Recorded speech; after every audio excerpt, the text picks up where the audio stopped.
Salut à tous! Bienvenue pour cette première mission de la saison 2, donc la première d'une longue série. Donc aujourd'hui, nous sommes Custodes contre Tyrannide, comme vous avez pu le voir, et c'est vous qui allez déterminer avec certaines interactions si vous favorisez l'une ou l'autre faction. Le combat se déroulant avant tout dans le respect du scénario que nous avions établi Tout à fait. lors de la saison 1, donc là c'est vraiment la suite. Vous avez dû le voir dans la cinématique magnifique Capon du Christ. Et vous voyez, il y a un nouveau décor derrière nous, vraiment très très stylé. Et oui, on est dans le vaisseau impérial Custodes. Et donc regardez-moi ce beau décor, avec ici un générateur. Quand on appuie dessus, ça fait de l'électricité. Ça fait des gousi-gousi. Je ne sais pas si on le voit. Ici, on voit clairement ce magnifique générateur du vaisseau Custodes. Là, vous pouvez également constater qu'il y a des gueules béantes par lesquelles vont s'engouffrer les tyrannides. Ça va être de la vraie saloperie. Donc ici, on a le pont de commandement qui sert de contrôle à tout le vaisseau. La mission se déroulera sur trois plateaux différents. Donc ici, le pont de commandement. C'est ça. Qu'il va falloir que les Custodes défendent. Il faut qu'ils les empêchent d'atteindre. Il faut qu'ils empêchent les tyrannides d'atteindre la salle centrale. D'un autre côté, l'obélisque qui a été téléporté. C'est ça, la salle de l'obélisque. Et donc que les Custodes vont devoir protéger. Sinon, qui sait quelles atroces conséquences cela aura-t-il? Et enfin, le générateur sans lequel le vaisseau ne saurait fonctionner. Que, bien sûr, les tyrannides s'empressent d'attaquer. Donc leur but, récupérer l'obélisque et faire cracher le vaisseau, le détruire, littéralement. Pour ma part, pour les Custodes, il va falloir tenir 5 tours. Ouais. Et après, advienne que pourra. On va voir ce qui va se passer en fonction des événements, puisque bien entendu, vous pourrez voter pour les événements et pour favoriser l'une ou l'autre faction. Et les scénarios vont se dérouler et vont changer en fonction de ce que vous aurez choisi, et bien sûr en fonction de la partie. Parce qu'en fonction des jets de dés, il va se passer une victoire ou une défaite pour l'un ou l'autre. Et donc c'est ça qui va déterminer la suite de la campagne. Donc on résume, objectif Custodes, défendre les 3 salles, objectif Tyrannide, s'emparer des 3 salles. Chaque perte de salle a des conséquences différentes sur les Custodes. Moi, il faut que je garde au moins une des salles pour pouvoir remporter la partie et que je tienne 5 tours. Voilà. Après, si tous les Custodes meurent, ils ne pourront pas défendre, et là c'est considéré quand même comme une défaite. Voilà, bien sûr. En sachant que les Tyrannides étant un essaim quasi infini, à chaque tour, une nouvelle unité va pouvoir entrer par chaque gueule Tyrannide. Donc une nouvelle unité d'infanterie et une nouvelle unité monstre. Donc c'est à ça que Greg va devoir faire attention aussi, c'est à ne pas se laisser submerger par le nombre. Il va devoir faire de l'épuration au fur et à mesure, le plus rapidement possible. Ouais. Que je gère bien la protection des différentes salles. Donc ici, on a des Custodes en armure Terminator avec un capitaine. C'est les Alerus Terminator ici, avec un capitaine rempart. On a bien entendu le commandant Valoris. Trajan Valoris, le capitaine général. Ici, on a une escouade de gardes custodiens. Les gardes custodiens, tout à fait, avec un capitaine rempart également. Et on a une unité spéciale ici. C'est le champion des lames. Champion des lames qui, lui, a sa propre fiche. Il est le chef de l'escouade, mais il a des... Vous voyez, c'est magnifique. Les épées. Donc, capitaine et veilleur custodien. Vous avez la totalité de mes grosses figurines. Ensuite, il y a les plus petites, donc les sœurs du silence. Du silence, avec les vigilators et les répurgatrices. Les vigilators sont celles qui ont les épées, combat au corps à corps, et les répurgatrices avec les lance-flammes. Il y en a 4. Et il te reste une unité qu'on n'a jamais vue non plus. Unité que vous allez découvrir, qui est de l'Astra Militarum. C'est ça. Donc une unité basique, mais quand même, ils valent le coup. Ils ont aussi des lance-flammes, des lance-grenades, je crois. Toute une unité d'Astra Militarum.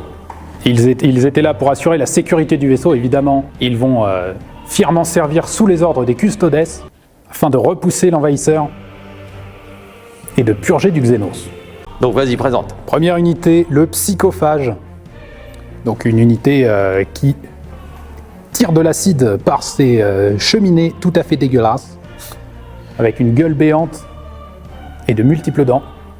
Ici, un magnifique neurotyran. Ici, on a 2 primas ailés. Donc ce sont des figurines indépendantes, mais on en a 2, capables de mener des troupes. Un atroce tyran des ruches et un maître des essaims. Ensuite, il y a beaucoup de piétailles, et ça, vous le découvrirez au fur et à mesure, alors qu'ils se déverseront, parce que même les custodes ignorent ce à quoi ils vont devoir faire face. Bien sûr, on voit juste qu'il y a des gros portails vivants, avec la gueule grande ouverte, qui vont déverser toute une flopée de tyrannides, mais on ne sait pas ce qui va sortir. Petit point sur les règles de cette mission, donc des règles spécifiques. Les custodes auront plusieurs objectifs à défendre. Tant qu'ils tiendront ces objectifs, ils pourront faire certaines actions, notamment le pont de commandement ici présent. Tant qu'ils le tiennent, ils peuvent téléporter une unité par tour qui n'est pas engagée dans du combat au corps à corps et la redéployer au tour suivant dans n'importe quelle salle. Et enfin, l'obélisque doit à tout prix être défendu. S'il ne l'est pas, alors les conséquences seraient dévastatrices pour les custodes. D'accord. On n'en dit pas plus. C'est la salle la plus importante à défendre pour ma part. Lorsque ce sera le début de ma phase de jeu, je ferai sortir des gueules tyrannides, une unité d'infanterie et un monstre par salle. Évidemment, les unités qui seront tuées au tour précédent pourront revenir au tour suivant par cette même gueule pour représenter la multitude infinie de l'essaim tyrannide. Donc vraiment, ça va être un combat constant de nettoyage. Autre règle spéciale, à cause de l'influence de l'obélisque, l'esprit ruche est perturbé, ce qui fait que lorsque un monstre synapse tyrannide, donc un des gros tyrannides qui contrôle les autres, est éliminé, cela peut perturber les plus petits. Et donc dans ce cas-là, il faudra que je fasse un jet pour essayer de voir s'ils arrivent à rester sains d'esprit ou s'ils commencent à partir en cacahuète. Et dans ce cas-là, ce sera à l'avantage bien sûr des custodes. D'accord. Mais ça les perturbe quand même. Ça les perturbe dans cette mission à cause de l'obélisque qui a une influence sur eux. Ok. Une espèce de grosse antenne 7G. Tu vas pouvoir déployer tes custodes, tu peux les déployer en premier dans les salles parce que c'est ton vaisseau, donc tu étais en position défensive lorsque Voilà. C'est ça, ils habitent ici, donc à toi de voir comment tu veux les répartir. Tu peux aussi en laisser en renfort et ils seront téléportés au début du tour dans la salle de ton choix. Attention, c'est qu'une seule unité. On va commencer par, je pense, mettre le groupe d'Astra Militarum. Ils vont défendre l'obélisque, vont servir de chair à canon. Ces protections ont des trous par lesquels tu peux voir, donc tu peux te mettre derrière si tu veux et quand même pouvoir tirer. Oui, exact. Voilà, donc tu peux tirer à travers. Inutile de tout mettre, puisque tu seras de toute façon visible par ces fenêtres, donc tu auras le bénéfice du couvert, mais tu ne seras pas invisible. Ok. Romain qui demande, les Nécrons sont tous morts. Oui, en tout cas une bonne partie. Sur la première saison, donc sur la dernière mission, ils sont peut-être pas tous morts. Mais en tout cas, ils sont restés sur leur monde. En tout cas, ils sont restés sur la planète rouge. Et les custodes ont téléporté l'obélisque. Et là, on est maintenant dans le vaisseau. Ce sont les gardes custodiens. Les gardes custodiens. Avec le champion des lames, qui est une unité exclusivement au corps à corps. Voilà. Je pense que je vais les mettre ici. Je vais protéger la salle de l'obélisque quand même le plus possible. Il faut également que je protège là-bas, parce que ça va arriver de là-bas. Il ne faut pas mettre toutes tes troupes dans la même salle. Bien sûr. Et là, on va prendre le capitaine Rempart et les veilleurs custodiens. Je vais les placer en faisant le tour par ici. Bien sûr. Fais donc. Attention à l'armée tyrannide, ils peuvent te mordre. Ouais, c'est vraiment... Je les vois sauter. Je ne peux pas les placer proche de la gueule. Non, pas trop proche, ils sont en position défensive. De toute façon, ils étaient là et la gueule est arrivée. Ils ne savaient pas par où débarqueraient les tyrannides avant qu'ils ne le fassent. Je pense que je vais placer Valoris. Je vais mettre Valoris avec cette unité-là. Et on va mettre également les gardes custodiens. Ça, c'est les Terminators. Les gardes custodiens, peut-être ici.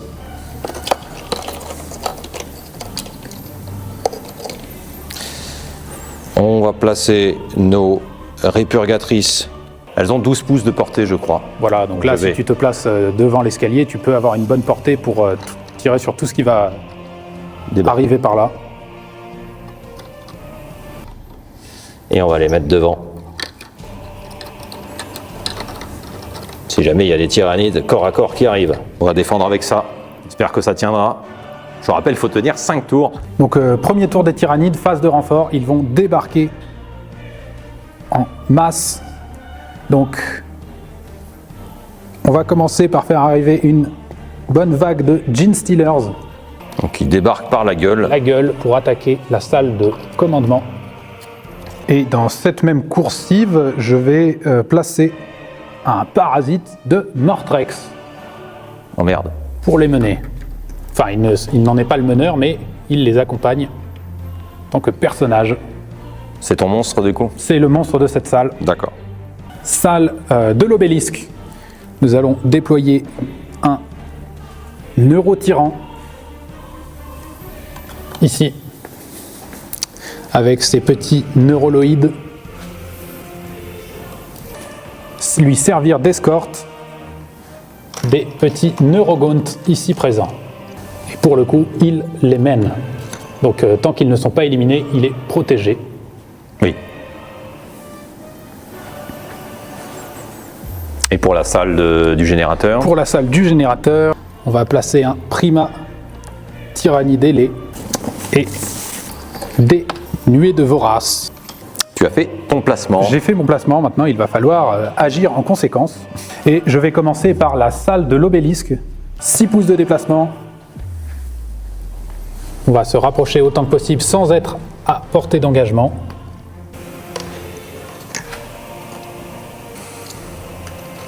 Et le neurotyran va pouvoir attaquer. Donc phase de tir de ton... Phase de tir sur les gardes custodiens. Donc 18 pouces de portée, c'est largement assez. Oui, je pense aussi. C'est à 5 pouces. Il va utiliser son hurlement psychique. Donc c'est 2d6 d'attaque en torrent. 5 et 4, donc 9. Et c'est 5 en force contre combien d'endurance pour tes gardes custodiens? L'endurance, c'est 6 endurance. Très bien, donc ça va être sur du 5 ou du 6. Ensuite, c'est 1 de pénétration d'armure. Il y a 2 attaques réussies, donc il faut faire du 3 et plus. Donc sur le jet, je dois faire 3, 4, 5 ou 6 pour bloquer. C'est un 4 et un 2 malheureusement. Voilà. Il subit 2 points de dégâts. Le reste, 2 points de vie, ils en avaient 4 au départ. Voilà. Donc le neurotyran a tiré avec son jet psychique Oui. sur ce garde custodien et il a perdu la moitié de sa vie. Nous pourrons. Et maintenant, je vais te charger. Je fais le jet de charge. 6 et 5. Donc Ouais. 11. C'était assez. resté à 1 pouce, donc c'était même pas besoin de...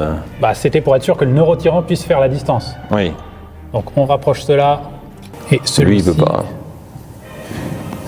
va se placer là. Hop. Et donc je peux attaquer avec tout le monde. Je vais commencer par le neurotyran qui va Et utiliser- eux, c'est des jetons. Oui, ce sont des jetons qui lui permettent d'étendre son champ psychique. Donc griffe et fouet de neurotyran, 6 attaques, 3 plus pour toucher. Il y a 5 réussites, 5 en force contre 6 endurance. Oui. Donc c'est sur du 5 ou du 6. Ils sont robustes. Oh, 2, 6. Ok, 2 plus. Ah, il y a quand même un 1, c'est fou. Un 6 et un 1. Une sauvegarde et 1 point de dégâts.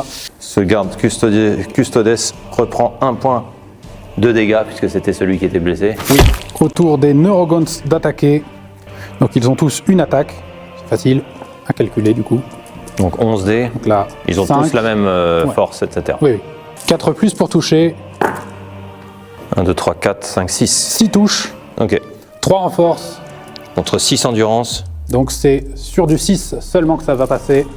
il n'y en a Aïe, pas. rien qui passe. Et c'est la contre-attaque. C'est la contre-attaque des custodes. Custodes et du... Capitaine Rapin. Et du, et Non, du du champion des lames. Eh ben, on va commencer par le champion des lames. Oui. On va contre-attaquer contre le... Il est escorté. D'accord, il par faut d'abord que solidité, je il faut tue que tu tous tues, les petits. Victus, ça peut être bien, parce qu'il y a 9 attaques, 2 plus pour toucher. Je vais faire Ouraganis. Il y a touche soutenue 1 sur la... Donc sur un 6 au jet de touche, ça te fait une touche supplémentaire. Tout à fait. Donc 9 attaques, 2 plus pour toucher. Il y a 4-6. Pas mal. Donc ça te met les de Il y a côté. tout qui touche et 4-6. D'accord, bah tu peux rajouter 3 dés à ton pool grâce à touche soutenue. 4 dés.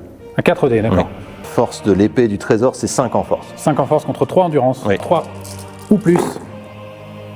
Il y a 3 ratés, les autres sont tous réussis. D'accord. 10 touches réussies, moins 1 de pénétration d'armure et 1 Donc, de dégâts. Ils avaient 6 de sauvegarde. Ils n'ont pas pu se protéger. Ils se font décimer. Ah oui, juste par le champion des lames. C'est ça. Donc il y a la vache. actuellement 10 neurogontes qui meurent. Donc il reste un tyrannide de ce petit essaim là qui a essayé de venir attaquer la salle de l'obélisque. Et toi, tu n'as fait agir qu'un Custodes. Après, c'était le champion des lames. Champion des lames. J'attaque avec les gardes custodiens qui ont le droit de se défendre aussi, Oui, oui, mais ils vont pas que tuer lui, ça va aussi. Les dégâts dégâts supplémentaires vont être répercutés sur le neurotyran. Tout à fait. Donc première attaque. C'est ça. Tu en as 3 qui ont des épées et 2 qui ont des lances ou des halbards. Oui, lance de gardien. Très bien. Donc je vais utiliser les lames de gardien avec 5 attaques, 7 en force, moins 2 de pénétration d'armure. Donc à multiplier par 3, bien sûr. Les 15 attaques, 2 plus pour toucher. Ce méchant neurotyran et sa troupe. Et on a 12 touches. Aïe aïe aïe. Ah la vache, 7 en force. 7 en force contre 3 endurance. Donc c'est sur du 2+. 2 plus, encore une fois, voilà, ça va. Il faudrait faire que des 1 pour échouer. Oh, il y a beaucoup de 1. Il y a 4 1. Et là, on a tout ça qui réussit. 5, 6, 7, 8. Aïe, Avec aïe, aïe. moins 2 de pénétration d'armure. Ah, donc pas de sauvegarde. s'il Et te c'est plaît. 2 de dégâts par attaque. Combien reste-t-il? Et ben il reste 1, 2, 3, 4, 5, 6, 7. Donc tu dois jeter 7 dés. Donc là, parce que j'en le ai premier dé a été utilisé pour 5, 6 et 7. tuer le premier tyrannide, enfin le dernier restant. 4 plus. Oh, Et magnifique 4-1, il y a 2 sauvegardes, j'ai c'est 2 pas assez. sauvegardes. Donc Il y avait 14 de dégâts, il ne prend plus que 10 et il avait 9 points de vie. c'est ça, donc à 1 point de vie près, dommage. Donc on le retire. Et il décède. Il trépasse même. On aime utiliser du vocabulaire.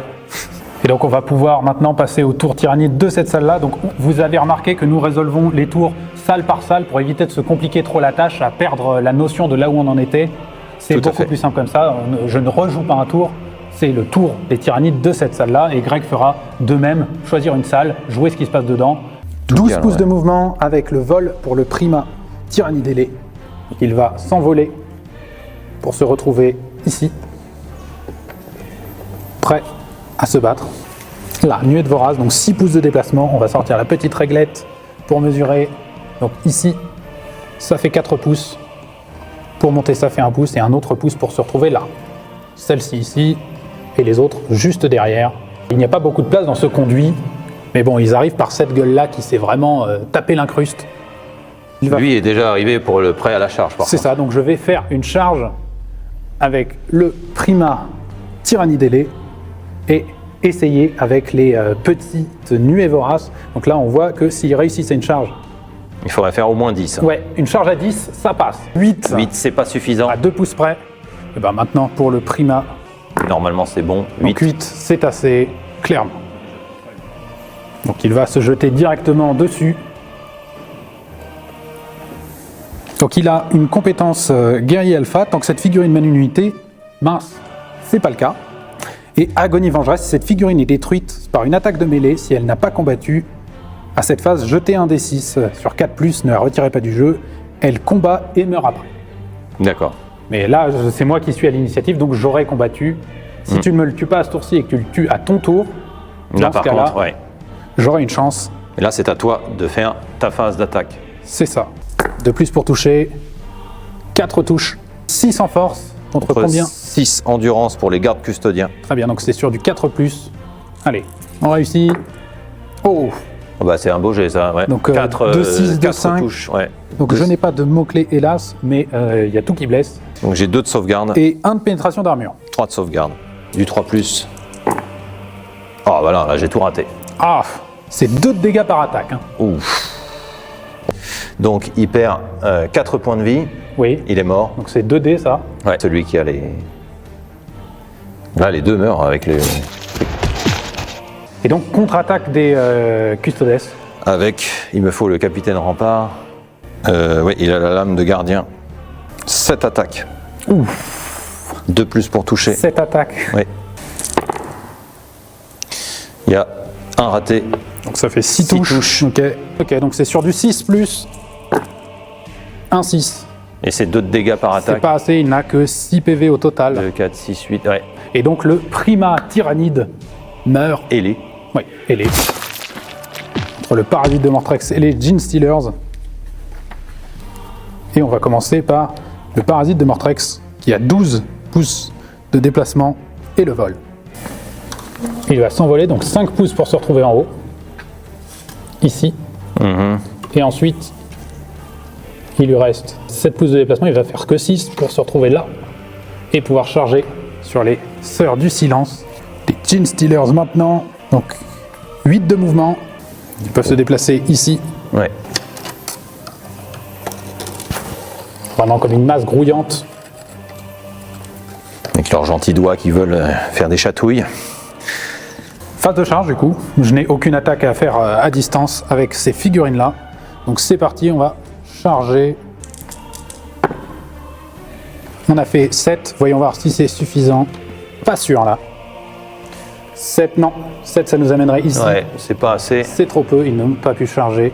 Le parasite de Mortrex par contre est à Oui, lui tu peux moins de 2 pouces, donc il réussit Même si tu automatiquement. fais un double 1, c'est réussi. Mais je vais quand même le jeter Vas-y. pour une bonne raison, c'est qu'il a le vol, donc il peut passer par-dessus les autres figurines et il pourrait attaquer l'arrière-garde. Et non, Il un a fait double 2, 1. donc c'est pas possible. C'est magnifique Il va se malédiction retrouver là de William. et on fait la bagarre. Et donc il a 2 armes. Donc la première étant l'ovipositeur acéré, qui est une attaque bonus, et ensuite il a ses membres griffus. On va commencer par J'ai pas envie de me faire toucher par des membres griffus, s'il te et plaît. par l'ovipositeur acéré. Non plus. D'accord. Tu peux Une garder- attaque, tu peux 2 tout garder. plus pour toucher pour l'ovipositeur. Allez, un 1. Eh non, 4. c'est un 4. Anti-infanterie 3. Alors je regarde. Elles ont le mot-clé également. Ok, d'accord. Donc c'est 3 plus contre elle. 1, c'est raté pour l'ovipositeur. Le 1 était bien là. Et maintenant, les 6 attaques des membres acérés. Des membres griffus, pardon. 2 plus attaques pour toucher, ouais. Ok. Il y a 5 touches. Oui. 5 en force contre. 3 endurance. D'accord, donc c'est sur du 3 plus. Elles sont pas très très fortes. 4, quatre blessures. blessures avec 1 de pénétration d'armure. 4 plus. Allez, faut bloquer les filles. Oh non. Un seul blocage. J'ai fait un 5, un As. Et de 2 Et donc c'est 1 point de dégâts par par attaque. attaque. Donc Combien il y a ont-elles de 3 PV? sœurs. Ah, 3. Elles ont que 1 point de vie. Il y a les 3 sœurs ici qui meurent. Oui, tout à fait. Contre-attaque Les des Vigilators. Vigilators. Donc Les elles autres ont ne sont pas à portée d'engagement, il t'en reste 3. espadon d'exécutrice. Donc elles ont anti-psyker et blessure dévastatrice. Il n'y a pas de Psyker, mais par contre la blessure dévastatrice Oui. peut s'appliquer 2 attaques, 3 plus pour toucher et 2 attaques par. par figurine. Oui, donc Et ça il m'en fait reste 6 6 attaques. attaques. Avec la posture. D'Akatarai, donc touche Alors, est-ce fatale. qu'elles sont Adeptus Custos? D'accord, Oui. parfait. Donc une touche fatale. J'ai 2 ratés, 3 ratés. Donc, Donc une touche fatale qui me fera ça confirme une blessure voilà, automatiquement. confirme une blessure. Et maintenant, Et 2 blessures. 2 touches. 2 touches, donc 5 en force. contre 5 endurance, donc c'est sur du 4 plus. Il y a une blessure et un raté. D'accord, donc tu peux y rajouter ta touche fatale, et j'ai donc 2 sauvegardes à faire. C'est Combien ça. de pénétration d'armure? Moins 2. Ok, j'ai une sauvegarde à 4 plus, ça passe donc à 6. Aïe, non, je ne sauvegarde pas. Combien de dégâts, s'il te plaît? 2 par blessure. Ouais, 2 par blessure. Ok. 4 points de dégâts. D'accord, il avait 5 PV, il lui en reste donc 1. Et c'est donc la fin de mon tour. Ça va être au tour des Custodes. Toujours le tour numéro 1. Oui, mais tout à fait. là, cette fois-ci, pour les custos,